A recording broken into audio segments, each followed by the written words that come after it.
We do is Paris-based. Have you seen anybody wear these kind of clothes here? In Pakistan, yes. Whereabouts? Mostly on red carpet events, beauty pageants, balls, Valentine's Day balls, all sorts of events.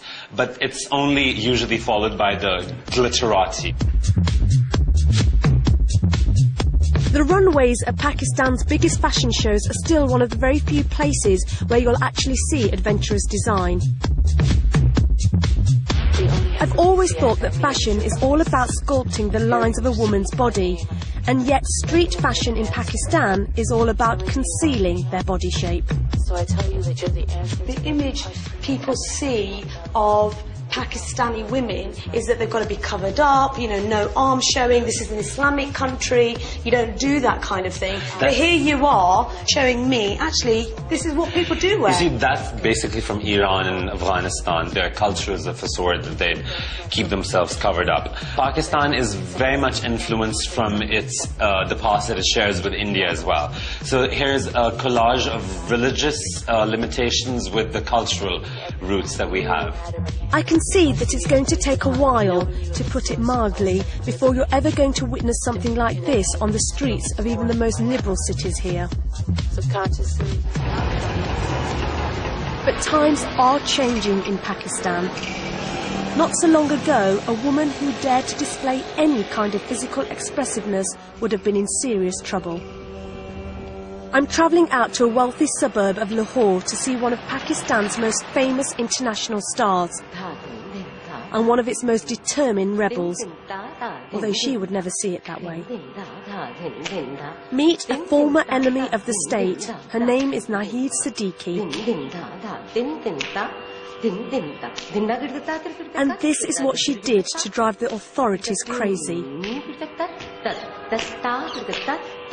She danced. This is a form of classical dance known as Kathak.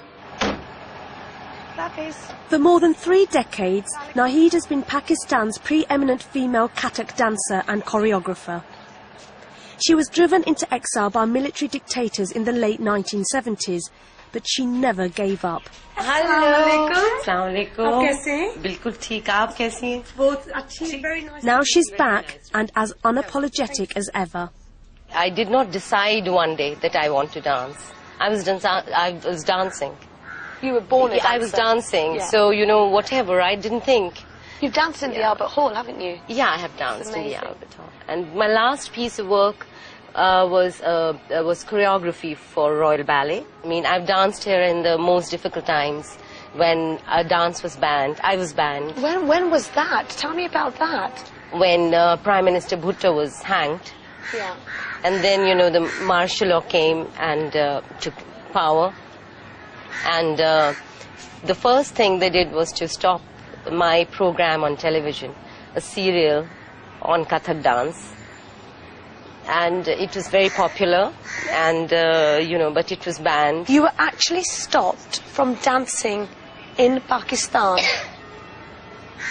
They had prepared a form in which actually it said that you will not dance anywhere in the world unless the government of Pakistan wants you to.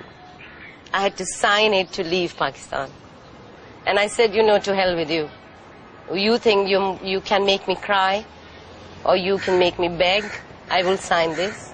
And when I was signing it, I said, I'll show you, I'll dance everywhere. And I was laughing, but a tear actually rolled down my cheeks at that time, because it was so sad, you know, and it was so unfair. But I think it turned out to be very, very good for me. I really believe that I have gained a lot of respect from him, a lot of love. Now, I know this is asking for trouble, but Kathak seems such an elegant and regally slow form of dance. Even I might be able to learn a few moves.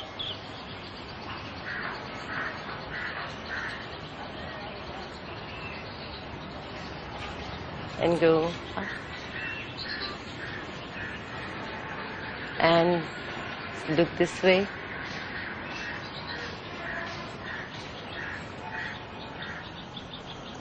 Okay, it's a lot harder than it looks.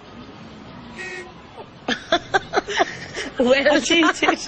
No. It's so slow, and you're really stretching. Yeah, but not from here. No, yeah, from the arm. This is easy. Yeah. Yes. Yeah. That way. Yeah. So much. Really. This short meeting with Nahid has taught me as much about dignity in the face of adversity as it has of the dance itself.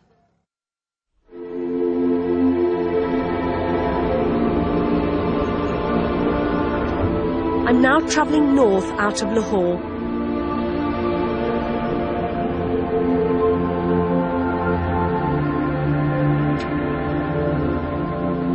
After the agricultural plains of the Punjab, I'll be heading into the remote Swat Valley and then onto a land of giants, where 3 mountain ranges all wrestle for space.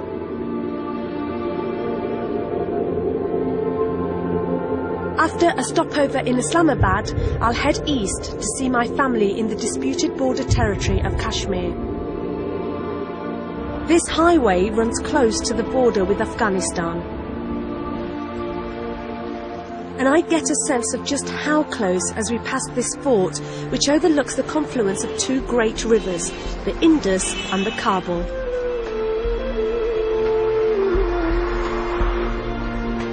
I suppose places like this in Pakistan have the reputation of being the Wild East, but today it just seems very peaceful.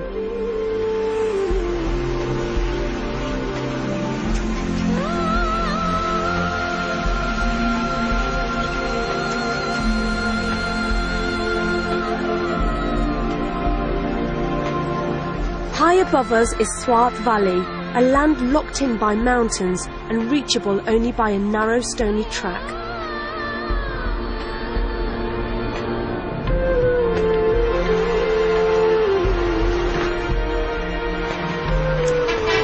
At times like this, you realise there's nothing to do but sit back, enjoy the view and trust in Ershad, our driver.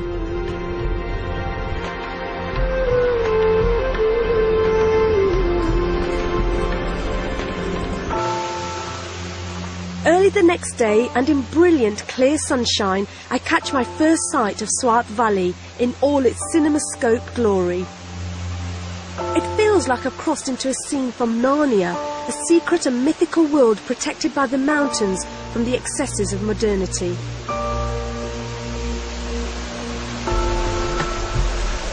The little cable cars skimming the river are just too much of a temptation. If you need to get across, it's either in these cars or on horseback. There are no bridges anywhere here.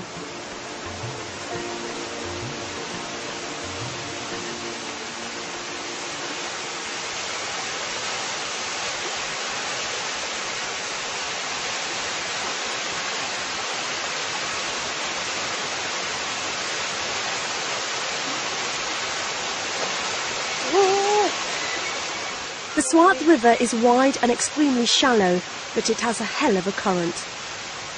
So I'd prefer it if this rattling piece of metal would hold it together until I get to the other side.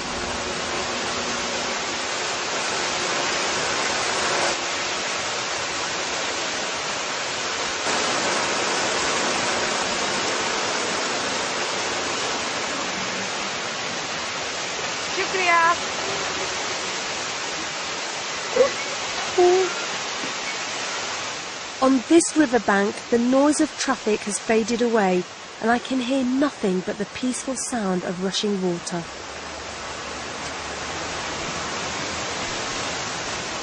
The only sign of human activity comes from the horsemen driving supplies across the stony shallows.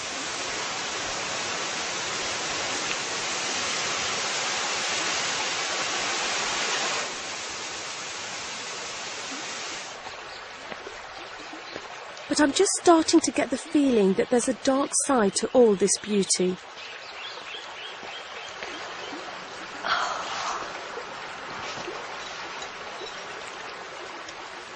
This place is absolutely stunning. It's like a picture postcard. It's wonderful and so peaceful. I can't really believe I'm in Pakistan. It doesn't feel like the same country. One thing I have noticed is that from Lahore to here, I haven't seen very many women, and the ones that I have seen, they're totally covered up from head to foot.